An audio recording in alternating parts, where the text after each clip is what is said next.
Vegas Weekly for April the 18th, 2020.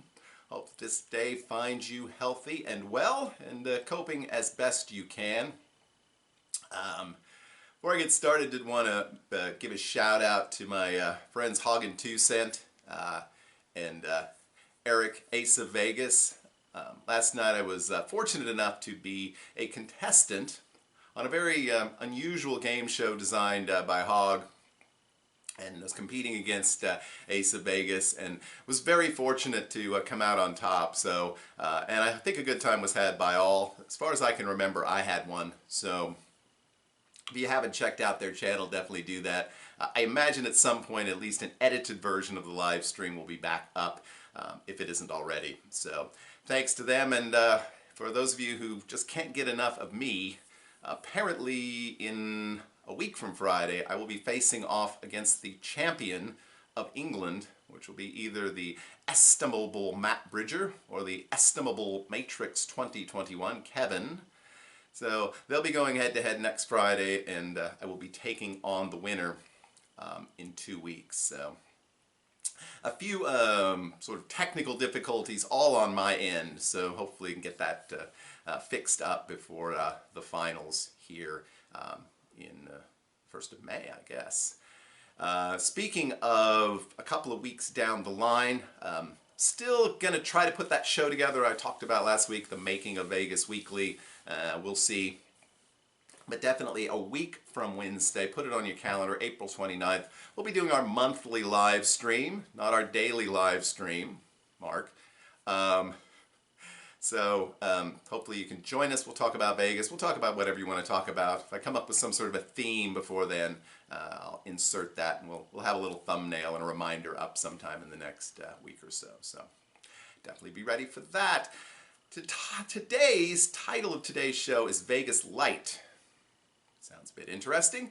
And it's going to start out with a light and refreshing cocktail from two good friends of mine who are guest hosting or guest bartending this week. Tamara and Gord from Vegas Best Ideas have whipped up, literally, a different take on a classic cocktail. So take it away. Hey guys, it's T and G from Vegas Best Ideas. We are here to showcase our special cocktail of the week. So thank you to JR and PJ for letting us have a little spot on the show this week, a guest spot. We appreciate it. And inspiring us with our Canadian flair of a cocktail for this special week. Alright guys, these are the ingredients that we are going to need for our Mojito Vegas Best Ideas style. Mojito! Thanks, Gord, for that. Alright, Gord's gonna film me while I make it. Hey guys, so like I said, we're making a little different mojito today. It is a coconut mojito. Normally you could use rum like the Cuban rum or white rum, whatever kind of rum you have. Wait a second, where's that Malibu from? Oh yeah. If you guys didn't know, Malibu is from Canada.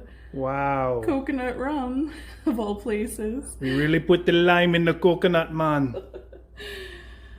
So this is one of our spins on the mojito. So first we're going to put 2 ounces of Malibu coconut rum. And if you've noticed, I'm not using a regular glass because this is going to be a frozen blended mojito.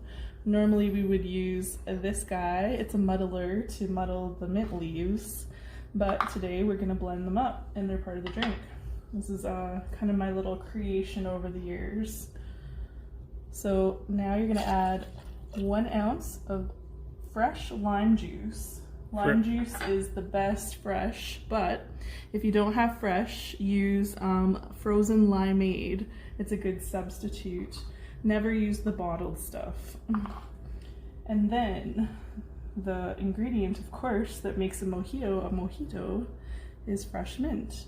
So we like to use quite a bit of mint. I'm going to use 9 pretty big leaves. I'll keep a couple leaves for garnish.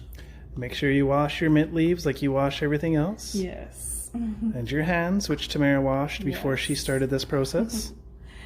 And then, since the coconut rum is already pretty sweet, we don't need too much sugar, usually about a teaspoon, but depending on your taste preference, you can add more or less. And wasn't that special organic sugar? Yes, that is special organic cane sugar. And we find that that's best too. It's a little bit more crystallized. And normally when you get a mojito, they'll, like I said, muddle it. And when they muddle it with the sugar and the lime and the mint, it really all goes together. So now we're gonna add a cup of ice. And we love ice.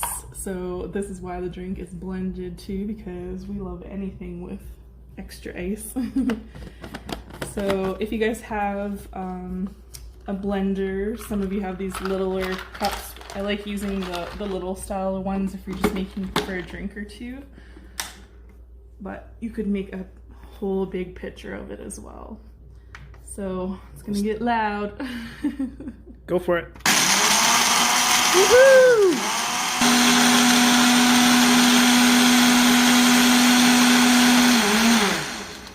Perfect.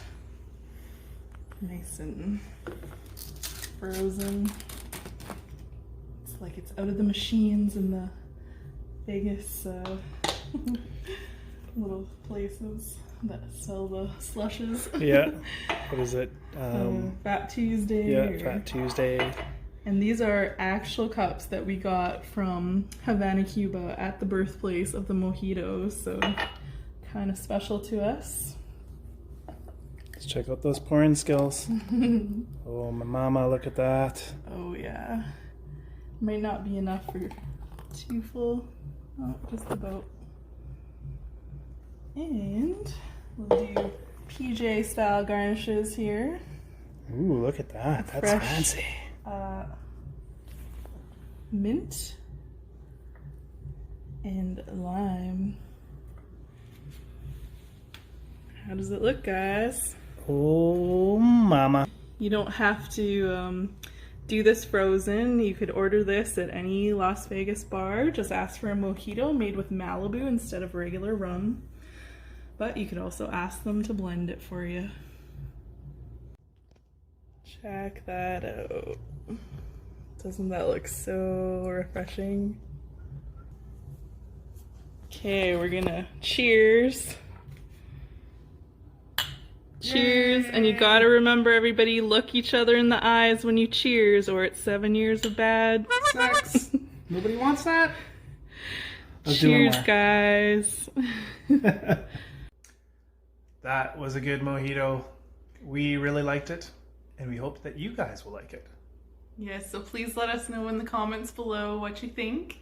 And thank you again for checking out our guest cocktail of the week. And this drink is frosty just like we are all the time in Canada. Cheers, guys. Take care. Thank you for watching another episode of Cocktail of the Week. From Vegas, best ideas. Thank you, and please drink responsibly.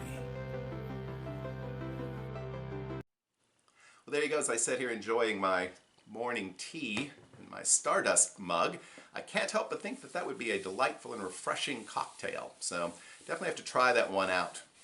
Thanks again to T&G for helping me out with that this week. We'll be back with more cocktails next week from your friend PJ.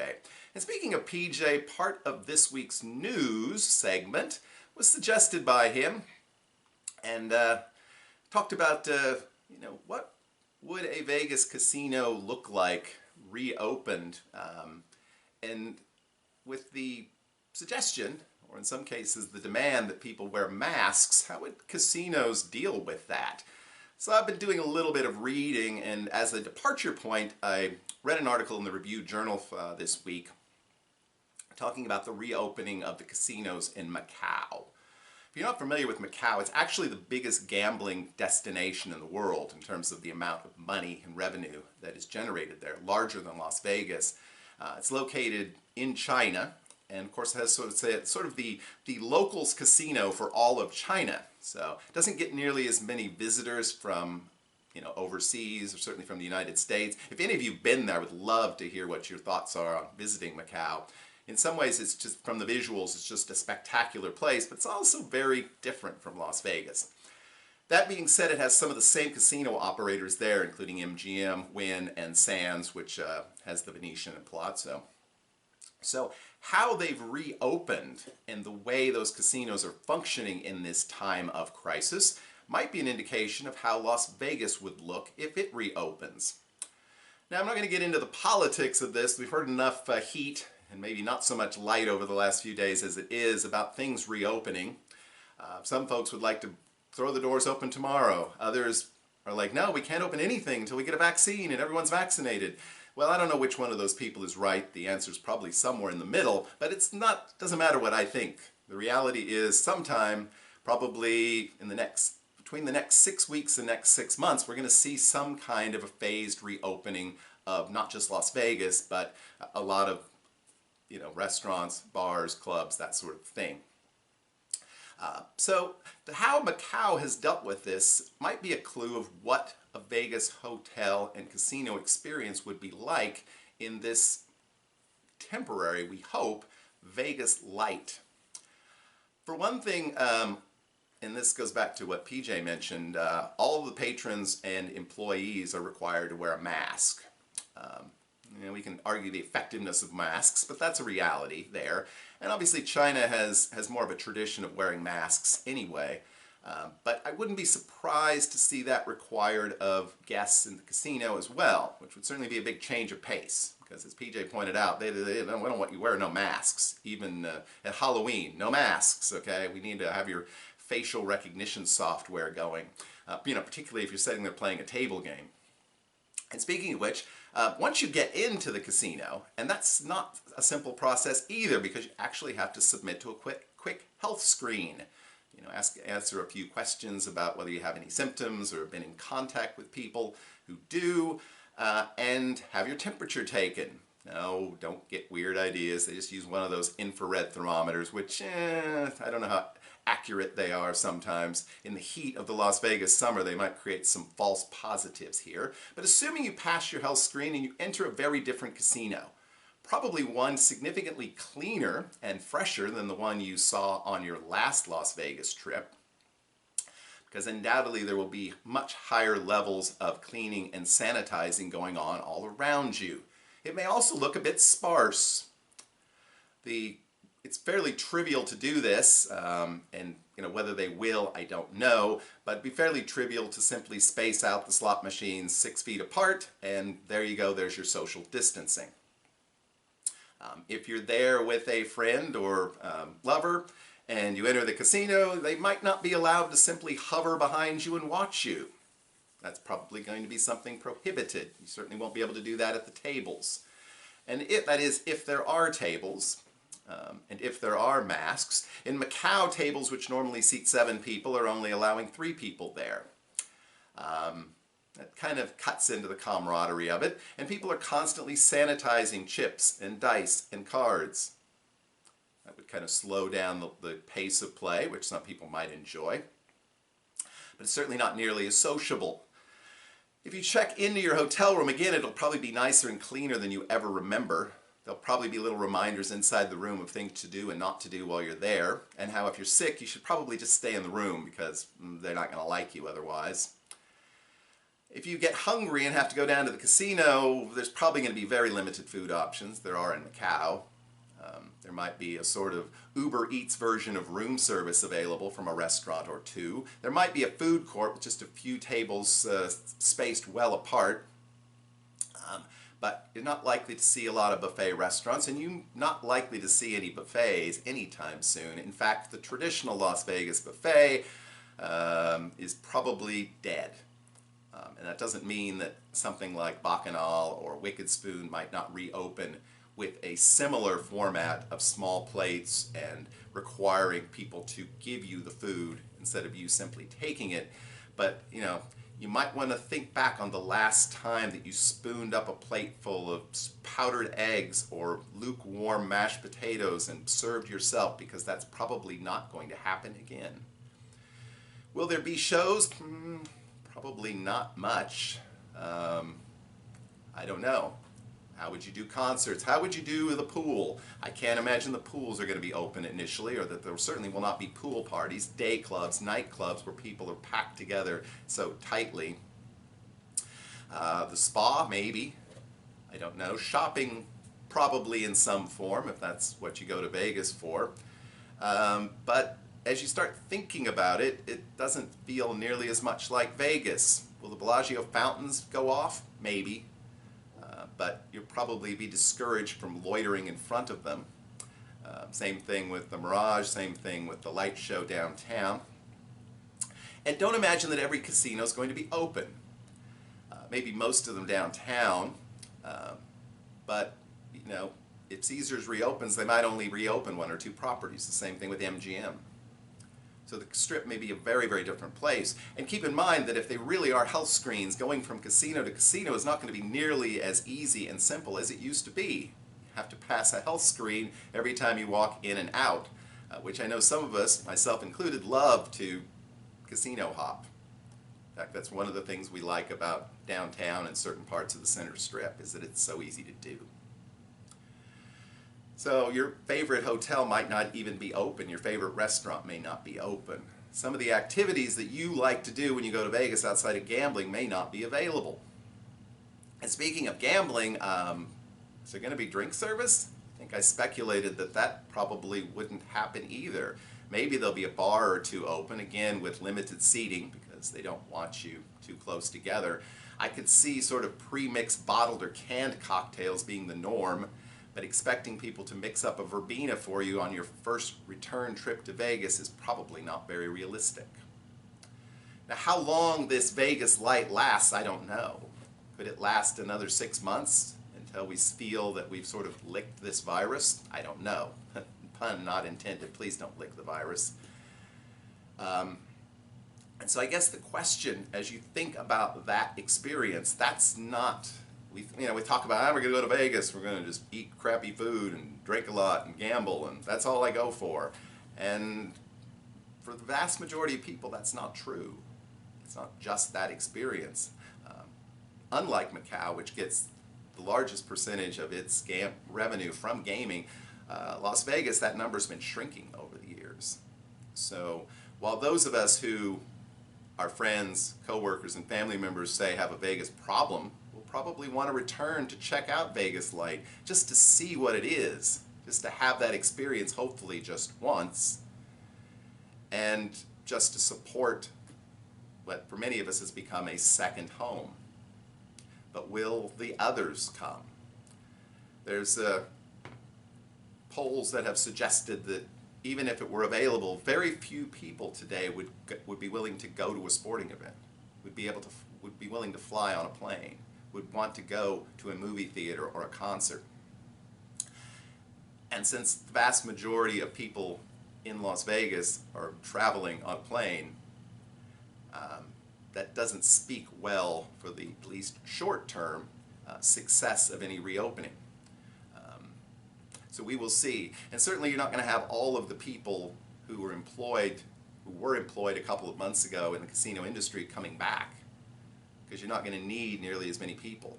You're going to have fewer hotels open.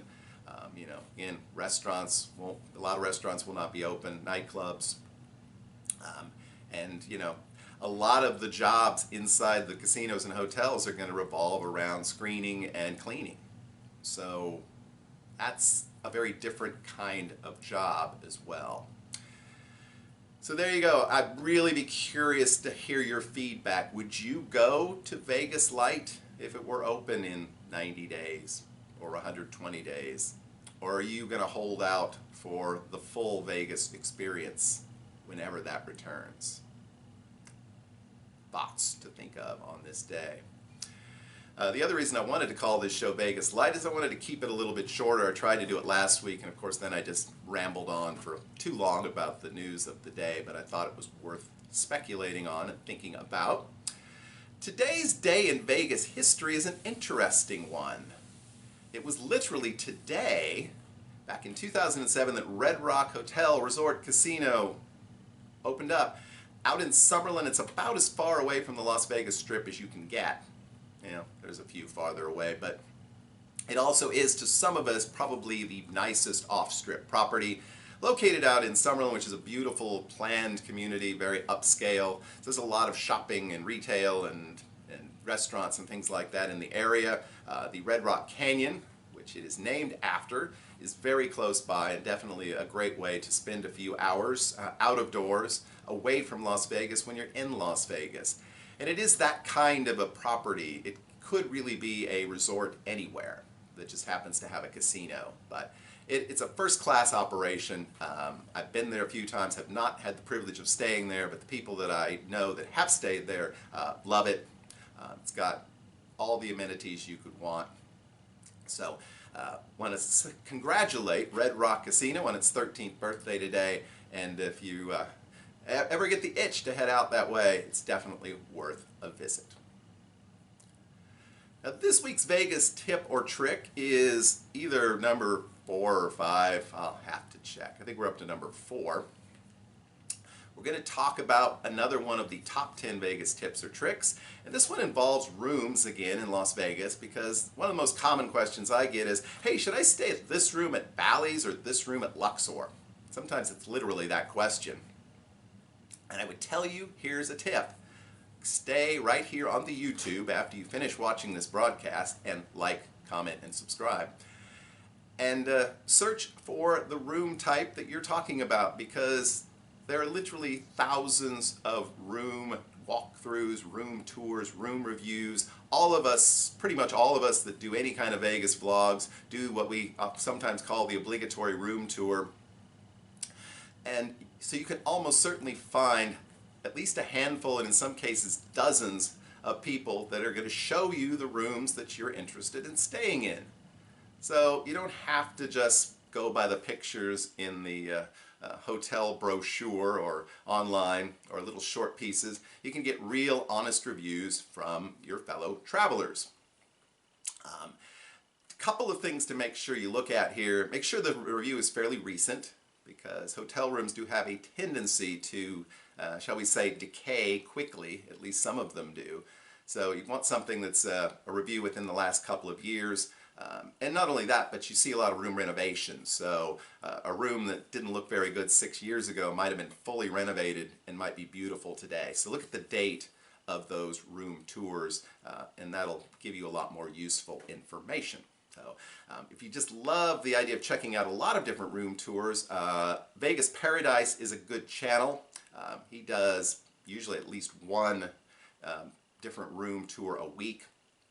They're short and sweet, but you get a real sense of what the room is like. If you want a more detailed look, and we haven't seen a lot from her lately, but definitely check out Jules at top-buffet.com. She also does very detailed, very nitpicky, I'll even say, room tours. So if you're that sort of person, you'll want to check out some of her reviews and her thoughts as well. But as I say, there are thousands, probably tens of thousands of room reviews, and it's a great resource that you should definitely take advantage of that didn't exist 5 or 10 years ago.